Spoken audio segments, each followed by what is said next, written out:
What's up everyone, Elmi here. So, it's been a while since I watched anything from the popular YouTube channel Watch Mojo. Recently I had some friends over and we were hanging out talking about things that we've had in the 90s, including like TV shows I remember in video games. And that got me thinking, why don't I check out a video that's involving the PlayStation, the very first video game console I ever owned. And so I came across this video that I see they've uploaded about 3 weeks ago called Top 20 Worst PlayStation 1 Games. And I was one of the lucky ones to have avoided by getting any of the bad PlayStation games, because my parents always got me the games that were big hits and bestsellers, and I still have some of those games to this day. I only know just a handful of bad games that were released on the PS1. Let's see, I feel like the worst one of all was Bubsy 3D.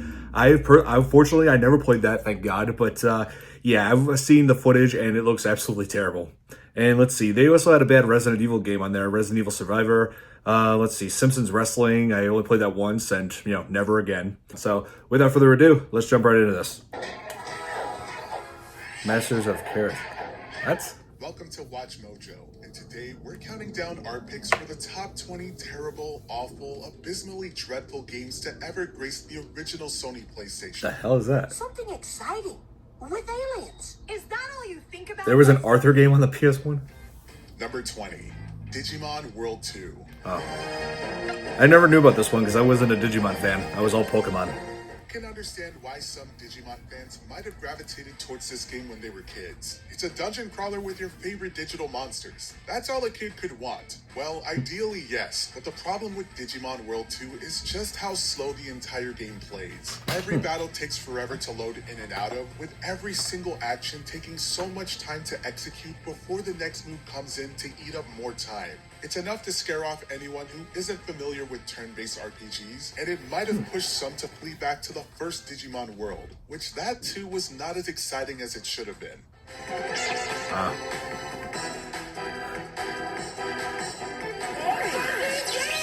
Wait, that looks like a frog. 19, Spawn the Eternal. Oh. I never played this one, but I heard it's bad. There were plenty of awesome action games that let you take control of fearsome creatures. Spawn the Eternal was not one of those games. I like Spawn. On paper, this should have been a game where you get to use all of the crazy weapons at Spawn's disposal to fight hordes of demons and eventually take down Malboja. You would think. Instead, we got a game with tons of corridors, bland rooms, chunky combat, and some of the worst controls we had ever experienced on the PlayStation 1. Spawn deserved way better than whatever Eternal was supposed to be. And I bet he wasn't voiced by Keith David. Seriously, Keith David's awesome as Spawn. Number 18, Arthur Ready to Race. Sure is a quiet day. I didn't even know about this I wish game. we had something to do. Yeah. We tend to avoid putting games aimed at little kids on lists like this, but Arthur Ready to Race is a unique case. While the cover of the game implies that this is a racing game, you'd quickly find out that racing isn't even a fraction of the game. Most of it is spent wandering around and playing minigames in order to obtain parts for your cart. And even when you collect all the parts, the race turns out to be a solo downhill derby with absolutely no challenge injected into its gameplay whatsoever. What? Should an Arthur fan spend the 40 minutes it takes to beat the whole game? Absolutely not. Glad I missed this one. Number 17, Army Men 3D. When I was little, I had a friend who had that game. He said In he all hated honesty, it. there were a few solid games starring our green little Army Men. Unfortunately, Army Men 3D was not among those solid games. Much of the vitriol towards it can be attributed to two things, the camera and the checkpoint system. It can be difficult to spot enemies from a distance far enough to take cover. The thing is that by the time you spot an enemy, they've already begun firing at you or maybe have killed you, sending you back to the very beginning of the mission. Yeah, we can already hear the legions of kids throwing controllers or simply ejecting the disc from their consoles. I was about to say, that sounds annoying, the way they described this game. Number 16, Beyblade Let It Rip. Oh, Beyblade. I know Beyblade, I just never played the games. Much like Digimon World 2, if you were a Beyblade fan back in the day, maybe you found some enjoyment with this title, and that's a strong maybe. Most folks walked away with a negative perception of Beyblade because of this game though. So much time in Let It Rip is spent setting up and preparing for matches. When you do get some semblance of gameplay, it's over in a matter of seconds. Beyblade told us to let it rip We did, and just like a fart in the wind, it disappeared from our minds as if it never happened. Yeah, again, I never knew about Number this game. 15, Dragonheart Fire and Steel. They made a game out of Dragonheart. Oh my god. Now, some folks may have enjoyed the 1996 film Dragonheart for its fantastical premise and visual effects. As for the video game, we've yet to meet anyone who's actually liked it. Dragonheart Fire and Steel was like a kid turning in their homework at the last minute. Stock sound effects, stiff animations that felt unfinished, everything on display felt like the game had a budget of $20 and a lunch. We will A pretend rushed that product, huh? Dragonheart was a great Game of the Year contender for 1996, but surely developer Funcom, yeah. That Funcom, the one we know Wait. for the Conan the Barbarian video games. They could have done so much better than this. This was nominated for Game of the Year. You gotta be kidding me. Number 14, Rascal Racers. 2002. By that time, everybody had a With the PS2. new and DVD gaming console hybrid floundering in sales, The it was hell time is for this? Motorola, Samsung, Toshiba, and RCA to figure out how to recoup costs. One of their solutions was to bring one of their own games, Rascal Racers, to the PS1. What a mistake that was. Not only does Rascal Racers fail to have an original bone in its poorly assembled body, it's a game haphazardly thrown together with minimal music, uninspired courses, and some of the slowest gameplay ever seen in a racing game. Rip in peace, Nguyen. The ports couldn't save you there. Yeah, this looks like a terrible Mario Kart ripoff. Number 13, Resident Evil Survivor. This one sucks. So this is where the city is controlled from. On paper, a Resident Evil light gun game could absolutely work for the franchise, but the technology wasn't quite there yet for home consoles. Not for the year 2000 at least, which is why Resident Evil Survivor is often regarded as one of the worst PS1 games and one of the worst Resident Evil games. The Yeah, long I mean- loading screens were already making Survivor a miserable experience. And all you have is the Regardless if you handgun. used a PS1 controller or a peripheral, you were often subjected to extremely inaccurate and sometimes unresponsive controls. Maybe we can see Capcom eventually return to this idea now that the technology is vastly improved compared to when Survivor launched. All you have is a handgun, no other weapon. Alive! No shotgun, nothing. Star Wars Masters of Terras Kasi. I don't know this one.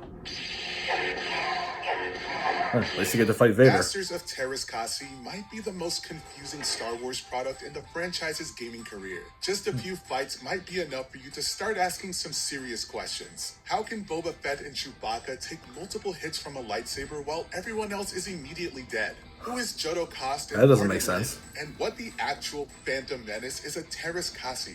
All valid questions, but ultimately, this is just a dumb fighting game with awful controls, movement that's way too slow, and almost no room to pull off even a small combo. A Star Wars fighting game can work, but not like this. Yeah, I was about to say, this doesn't look very good at all. Number 11, WCW Backstage Assault. Backstage? This may not be the worst wrestling game ever on the PlayStation 1, but it's sure as hell one of the worst wrestling games affiliated with WWE. We'll give it credit as one of the first WWE games to include divas as playable characters. However, that doesn't excuse the piss-poor quality. Assuming you can get Yeah. through the confusing menu layout and navigations, you'll find that WCW Backstage is vehemently broken with easy-to-spam moves, slow animations, and borderline unfair stats. Yeah, the between animation looks pretty wrestlers. choppy. Speaking on that, each wrestler has looked significantly better in other wrestling games both before and after Backstage Assault's conception. So, what happened here? Yeah, poor quality, that'll ruin a game. Number 10, Pepsi Man. Oh, I've heard of this one. I think this is from like, Surprisingly, this given is from the title Japan. of the game, this was more of an interactive ad for the soft drink rather than a proper video game. With bizarre humor and even weirder live-action cutscenes, the faceless Japanese Pepsi mascot runs around various environments trying to avoid different obstacles. This is all in aid of solving some Pepsi-themed problem like an empty vending machine or helping a thirsty soldier. If you're a devout supporter of Pepsi, then this may just be the game for you. But the gameplay is so bad, you might want to switch to Coke. This guy just ran through somebody's house. Number 9, The Simpsons Wrestling. I hate this game so much. The controls are horrible. 2, 3. Many licensed games often slack with the quality as they And the rely on moves, the too. profile of the show or film they're based on to distract from the poor gameplay. Such was the case with this awful wrestling game that's been labeled as one of the ugliest games ever. The gameplay is similarly hard to watch as the collision detection is almost non-existent and the movesets are woefully limited. It could have been so much fun to play, but such poor execution for a basic game premise makes it a struggle to play. Yeah, the moves were horrible. 1, 2. Yeah, nothing came. Number 8. Okay. Yeah, like that's definitely one game that I'll never go back to. It was just a one and done for me. I never played it after that first attempt at a friend's house. As far as I'm concerned, there are two bad Simpsons games. There's this Simpsons Wrestling released on the PS1, but also Simpsons Skateboarding released on the PS2. And yeah, I know that we're not really talking about PlayStation 2 games on here, but Simpsons Skateboarding, that game really pissed me off as a kid, and it's one of those god-awful broken abominations that I will never go back to again. Just a glitched up mess. Okay, sorry, I had to get that out there, but yeah, let's move on. Oh boy, Asylum Seeker.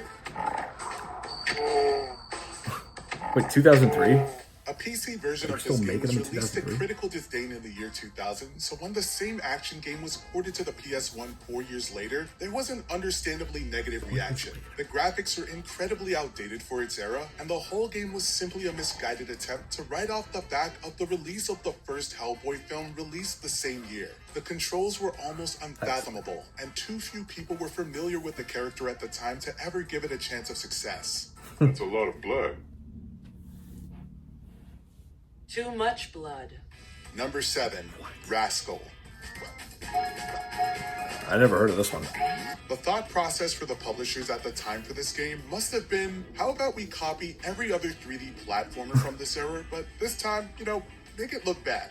Looking to ride the coattails of far more successful games like Super Mario 64, Rascal was a poor imitation if there ever was one. Yeah, it looks like The camera it. had a mind of its own, and the controls were so poor that most of the time, it's up to the will of the Rascal gods to where you actually end up. I had no idea what I'm even looking at right now. This looks Number horrible. 6, Fantastic Four. Oh, Human Torch. they can't make a good video game, or you couldn't make a good movie or a good video game out of this. It seems like the first superhero family have always been cursed when it comes to any sort of digital media. Exactly. Once you start the game, the problems become apparent almost immediately. Thanks to control response time issues, hilariously bad character animations, lack of combat variety, and some of the most irritating sound effects to come from the console. Its storyline lacked any sort of substance, and your foes were sometimes inexplicably hard to beat. If you managed to grind your way through the game and want more punishment, then be sure to watch the 2015 film featuring the quartet for maximum nightmare fuel. Oh my god. Number 5, Mortal Kombat Special Forces. Oh yeah, this one's supposed to be pretty bad. I know about this one. A game that's so bad that even series creator Ed Boon doesn't want to acknowledge its existence. Oh. Mortal Kombat Special Forces is a game that had a really troubled development history, and it shows. First problem, despite this spin-off focusing on the Special Forces taking on Kano's Black Dragon, the game lacks a pivotal character, Sonya Blade. So instead, we're stuck with Jax. Secondly, the iconic hand-to-hand combat the series is well known for is not only terrible, but also undermined by the extensive use of firearms. We could go on about the horrid level design and terrible story. That would require a list of its own. I know exactly what I'm gonna do with this thing. Number 4. I know what I'm gonna do with London that game. Racer. Never play If it. you've ever been to London, then you'll know that there are almost as many cars as people. Traffic is everywhere, and this racing title ignored the one thing that could have distracted from its awful collision detection and short completion length. Having Mini Coopers smash into each other on the streets of England's capital could have been great, but there's barely another soul on the tarmac. Adding to this is a laughably short draw distance and strange visual aberrations galore. No fun at all. Number 3, Santa Claus Saves the Earth. What? I never heard of this at all. It's unclear how many Christmases were ruined for kids who received this painfully slow platformer. But no doubt, Saintnik himself would be upset by the quality of this title. The player must help Santa Claus escape from his imprisonment in some unspecified magic lands. But after about 10 minutes of playing, you'll want to leave him there and get as far away as possible from this abysmal game. I would rather have a lump of coal than Graphics play this and ever as a laborious kid. gameplay where every boss battle takes place on the exact same level. Despite this, it's almost worth a play to see a front-flipping Father Christmas. Yeah, no. Number 2, Barbie Explorer. This will make an incredible story for the paper. What happens when you take the rolling movements of Lara Croft, levels that seemed ripped out of Crash Bandicoot, are all you while serious? trying to mimic the charm of Indiana Jones using one of the most vapid dolls in existence? A disaster that defies explanation. It could have worked well as a simple platform game, but instead, the bad camera angles and incredibly clunky controls make navigating the repetitive landscape an arduous task. It is wholly unoriginal and a sloppily created adventure as lifeless as the doll that serves as your protagonist. Oh.